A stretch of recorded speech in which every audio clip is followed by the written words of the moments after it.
मैं एयरपोर्ट से बाहर निकला तो ठंडी हवा के झोंकों ने मेरा इस्तकबाल किया था, जैसे वो कह रहे हों कि अब तुम्हारी आजमाइश के दिन ख़त्म हो गए। मैंने अपनी नई चमकती हुई गाड़ी की चाबी संभाली, जो मैंने वतन वापसी से पहले ही बुक करा ली थी। अभी मैं शहर की हदूद में दाखिल हुआ था कि अचानक आसमान पर गहरे बादल छाने लगे और देखते ही देखते मूसलाधार बारिश शुरू हो गई थी।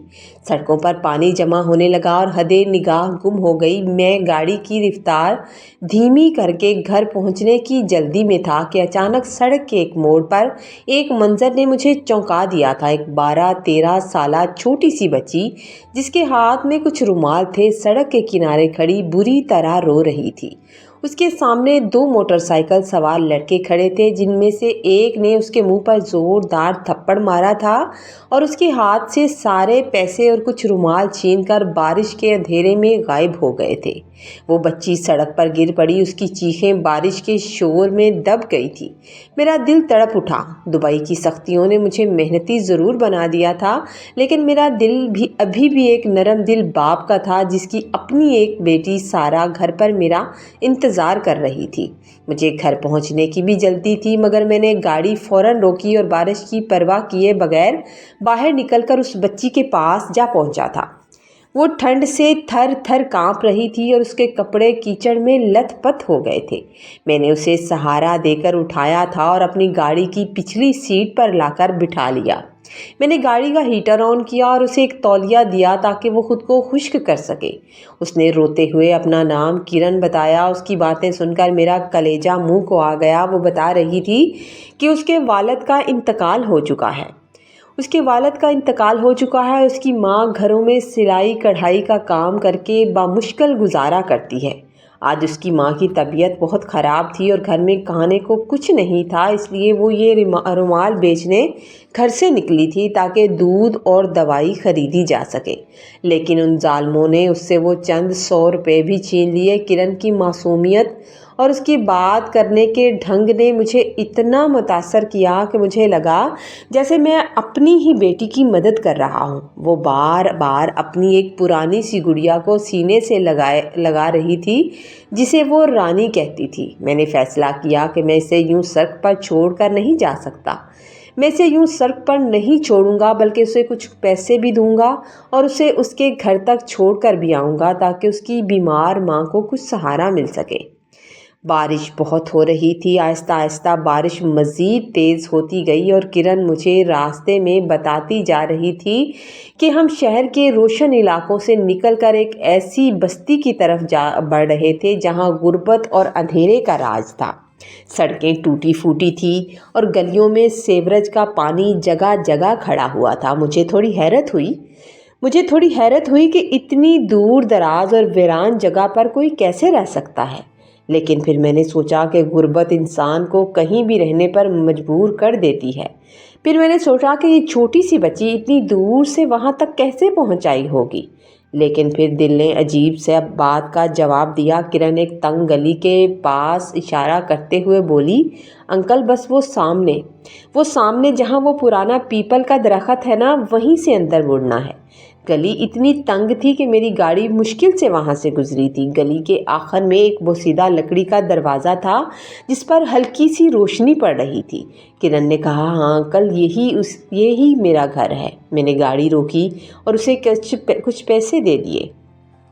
उसने बड़े एहतराम से मेरा शुक्रिया अदा किया और गाड़ी से उतरकर तेज़ी से उस दरवाजे के अंदर चली गई थी। मैंने सुकून का सांस लिया कि मैंने एक नेकी का काम किया है। लेकिन जैसे ही मैंने गाड़ी रिवर्स करने के लिए गियर डाला, मैं पलटने ही वाला था कि मेरी नज़र मुसाफिर सीट पर पड़ी। किरण की वो पुरानी गुड़िया रानी, जिसे वो रानी रानी कहकर सीने से लगा रही थी, वहीं रह गई थी। मैं नहीं जानता था कि वो बच्ची इस गुड़िया से कितना प्यार करती है। मैंने सोचा अगर मैं ये वापस मैंने ना दी तो वो रात भर रोती रहेगी, क्योंकि वो उससे काफ़ी अटैच लग रही थी। मैं गुड़िया उठाकर गाड़ी से बाहर निकला और उस अंधेरी गली में उस पुराने दरवाजे की तरफ बढ़ने लगा, ये सोचे बगैर कि ये कदम मेरी ज़िंदगी का सबसे बड़ा ख़तरा साबित होने वाला था।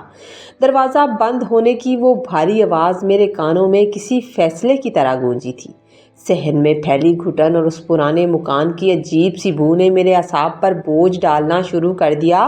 ابھی میں سنبھل بھی نہیں پایا تھا کہ برآمدے کے اندھیرے سے دو ہیبت ناک سائے ابھرے، جن کے چہرے روشنی میں آتے ہی میرے خون کو منجمد کر گئے تھے۔ ایک قداور شخص جس کی آنکھیں بہت خونخوار لگ رہی تھی، اور دوسرا ذرا پستہ قد کا تھا لیکن تھا بہت پھرتیلا، جس کے ہاتھ میں ایک لمبا شکاری چاقو چمک رہا تھا۔ دبئی کی تپتی دھوپ میں نے 12 سال محنت کی تھی۔ 12 سال محنت کرتے ہوئے میں نے بہت سی سختیاں دیکھی تھی، تپتے صحراؤں میں ریت کے طوفانوں کا سامنا کیا تھا، لیکن زندگی میں پہلی بار میں نے موت کو اتنے قریب سے اور اتنے بھیانک روپ میں دیکھا تھا۔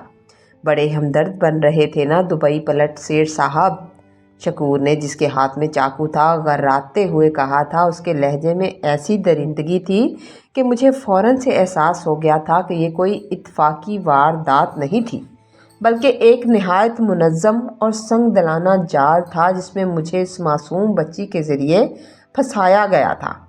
میرا پہلا خیال تھا کہ اس بچی کی طرف گیا کہ جسے میں نے اپنی بیٹی سمجھ کر گلے لگایا تھا، پیار کیا تھا۔ وہ بچی کہاں ہے؟ اسے تم لوگوں نے کہاں چھپایا ہے؟ کیا اسے بھی تم لوگوں نے اغوا کیا ہے؟ میں نے اپنی آواز میں ہمت پیدا کی اور ہمت پیدا کرتے ہوئے پوچھا تھا، حالانکہ اندر سے میرا وجود کانپ رہا تھا۔ میری بات سن کر ان دونوں نے ایک ایسا کہکا لگایا جو اس ویران مکان کی بوسیدہ دیواروں سے ٹکرا کر واپس آ گیا تھا اور فضا کو مزید بوجھل کر گیا تھا۔ بچی کی فکر چھوڑو، اپنی فکر کرو، اب یہاں سے زندہ کیسے نکلو گے؟ قداور شخص نے کہا تھا، جسے شکور استاد کہہ کر پکار رہا تھا۔ اسی لمحے سامنے والے کمرے کا بوسیدہ پردہ ہلا تھا اور وہ بچی کرن باہر آئی تھی، لیکن یہ وہ کرن نہیں تھی جسے میں نے سڑک پر روتے ہوئے دیکھا تھا۔ اس کے چہرے پر اب وہ معصومیت اور آنسوں کا نام و نشان نہیں تھا، بلکہ اس کی آنکھیں جذبات سے بالکل خالی تھی، جیسے وہ کوئی پتھر کی مورت ہو۔ اس نے نہایت سرد اور کرخت لہجے میں کہا، چاچا، یہ بہت مالدار ہے، اس کی گاڑی بالکل نئی ہے، اور اس کے ہاتھ میں لگی گھڑی کی چمک بتا رہی ہے کہ یہ بہت قیمتی ہے، یہ لاکھوں کی گھڑی ہے۔ میرے پیروں تلے زمین نکل گئی۔ جس بچی کو میں اپنی بیٹی سارا کی طرح سمجھ کر ہمدردی دکھا رہا تھا، وہ دراصل ان بھیڑیوں کی طرح سب سے خطرناک ساتھی تھی اور ان لوگوں کا مہرا تھی۔ یہ سن کر میرا دماغ سن ہو گیا اور مجھے اپنی شرافت اور ہمدردی والے جذبے پر افسوس ہونے لگا تھا، لیکن اسی لمحے مجھے اپنی جیب میں ایک ہلکی سی تھر تھراہٹ محسوس ہوئی تھی۔ میرا فون، وہ سائلنٹ پر تھا، اور اسد، میرا بچپن کا دوست، مجھے کال کر رہا تھا۔ مجھے یاد آیا کہ ایئرپورٹ سے نکلتے وقت اس نے مجھ سے میری لائیو لوکیشن مانگی تھی تاکہ وہ میرے گھر پہنچنے کا حساب رکھ سکے، تو میں نے آن کر دی تھی۔ یہ میری زندگی کا آخری سہارا ہو سکتا تھا اور اب مجھے ہر حال میں اسے استعمال کرنا تھا۔ میں نے ایک گہری سانس لی اور اپنے چہرے پر شدید خوف، بے بسی اور عاجزی کے اثرات طاری کر لیے تاکہ ان درندوں کو شک نہ ہو، ان کو لگے کہ میں ان سے خوفزدہ ہو رہا ہوں۔ میں نے کانپتے ہاتھوں سے اپنی جیب سے بٹوا نکالنے کا ڈرامہ کیا، لیکن دراصل میں جیب کے اندر ہی فون کی سکرین پر انگلی پھیر کر کال ریسیو کرنے کی سر توڑ کوشش کر رہا تھا۔ میری انگلیاں سکرین پر تھرک رہی تھیں اور آخر کار کال ریسیو ہو گئی۔ اب اسد دوسری طرف سب کچھ سن سکتا تھا۔ میں نے اپنی آواز کو مزید بلند اور جذباتی کیا تاکہ فون کا مائک ہر الفاظ یا ہر لفظ کو صاف پکڑ سکے۔ دیکھو بھائیو، میں ایک پردیسی آدمی ہوں۔ 12 سال دبئی کے ریگستانوں میں خون پسینہ ایک کر کے یہ تھوڑے سے پیسے کمائے ہیں تاکہ اپنی بیٹی کی شادی کر سکوں۔ میرے گھر میں میری فیملی میرا انتظار کر رہی ہے۔ یہ بٹوا لے لو، اس میں میری ساری جمع پونجی ہے۔ یہ میری قیمتی گھڑی اور انگوٹھی بھی رکھ لو، بس مجھے میری جان کا صدقہ دے دو۔ میری بیوی اور میری معصوم بیٹی میرا گھر پر انتظار کر رہے ہیں۔ میں نے اسد کو اشارہ دینے کے لیے اپنی بیٹی کا نام اور اپنے گھر کے پتے کا ذکر بار بار کیا تھا، اور ساتھ یہ بھی کہا تھا کہ میری اس نئی گاڑی پر GPS لگا ہوا ہے جو میرے دوستوں کے فون سے کانٹیکٹ ہے۔ اگر میں اگلے 15 منٹ میں اپنے گھر نہیں پہنچا تو وہ پولیس کے ساتھ میری لوکیشن ٹریس کرتے ہوئے یہاں پہنچ جائیں گے، اس لیے بہتر یہ ہے کہ آپ یہ سب لے لو اور مجھے جانے دو۔ शकूर ये मेरी बात सुनकर थोड़ा सा हिचकिचाया, लेकिन उसका उस्ताद गुस्से में आ गया। कहने लगा, बकवास बंद करो, हमें बेवकूफ़ मत बना, तेरा कोई जीपीएस हमें नहीं रोक सकता।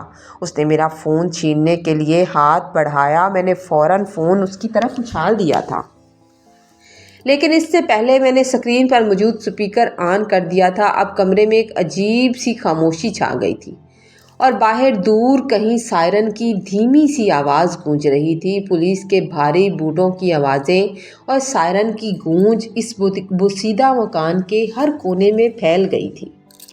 शकूर और उसके उस्ताद के चेहरे पर अब वो दरिंदगी नहीं थी जो चंद लम्हे पहले मुझे खौफजदा कर रही थी, बल्कि वहाँ एक ऐसी दहशत ने जगह ले ली थी जो सिर्फ मुजरमों के हिस्से में आती है। वो ये आवाज़ें सुनकर डर गए थे। पुलिस एहलकारों ने तेज़ी से आगे बढ़कर उन दोनों को दबोच लिया था। शकूर ने एक आखिरी कोशिश के तौर पर मज़ाहमत करना चाही थी और अपना चाकू लहराया था, मगर कोई फ़ायदा नहीं हुआ। एक कांस्टेबल की आहनी गिरफ्त ने उसे ज़मीन पर पटक दिया था। हथकड़ियों की क्लिक मेरे कानों में किसी मीठे नगमे की तरह गूंजी थी। मैं दीवार का सहारा लिए हाँफ रहा था। मेरा दिल अभी भी सीने में किसी ज़ख्मी परिंदे की तरह धक धक कर रहा था। मेरा मुखलिस दोस्त असद पुलिस के साथ अंदर दाखिल हुआ और मुझे देखते ही मेरी तरफ लपका था। कहने लगा, तुम ठीक तो हो ना? मैंने जैसे ही तुम्हारी आवाज़ सुनी और लोकेशन देखी तो फ़ौरन पुलिस को लेकर यहाँ पहुँच गया। उसने फ़िक्रमंदी से मेरी तरफ देखा था और फ़िक्रमंदी से मेरा कांधा थामा था। मैंने सिर्फ सर हिलाकर उसे तसल्ली दी थी कि मैं बिल्कुल ठीक हूँ, क्योंकि मेरे पास अभी बोलने के लिए अल्फाज नहीं थे। दुबई से लाया गया वो सुकून एक पल में छीन लिया गया था। अगर असद और मेरी हाजिर दमागी काम ना आती तो न जाने मेरे साथ आज क्या होता। मेरा सारा ध्यान उस वक्त उस बच्ची किरण की तरफ था जो कमरे के एक कोने में बिल्कुल साख्त खड़ी थी। उसके चेहरे पर अब वो पत्थर जैसी बेहिसी नहीं थी, बल्कि वो बुरी तरह कांप रही थी। जैसे ही पुलिस अफसर उसकी तरफ बढ़ा, वो अचानक थाड़े मार मार कर रोने लगी। ये वो रोना नहीं था जो उसने सड़क पर रोया था। इस रोने में एक अजीब सी तड़प और सच्चाई थी।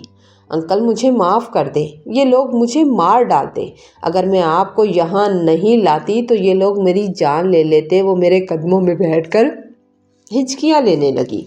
इंस्पेक्टर जमशेद ने मुझे एक तरफ बुलाया और कहने लगा, आपकी होशियारी और आपके दोस्त के बर वक्त इतला ने आज एक बहुत बड़े गिरोह का पर्दाफाश कर दिया है। ये लोग लोगों को ब्लैकमेल करके यहाँ लाते थे और उनकी जान भी लेते थे और उनसे पैसे भी लेते थे।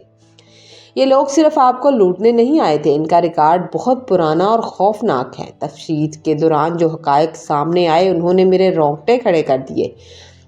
वो बच्ची किरण नहीं थी, बल्कि उसका असली नाम आयशा था और उसे 2 साल पहले लाहौर के एक मुज़ाफ़ाती इलाके से अगवा किया गया था। ये गिरोह मासूम बच्चों को अगवा करके उन्हें झूठ बोलने और अदा करने की तरबियत देता था और फिर उन्हें शाहराहों पर रहम दिल लोगों को फंसाने के लिए चारे के तौर पर इस्तेमाल करता था कि लोग उन पर रहम खाते हुए इस जगह पर आ जाएं।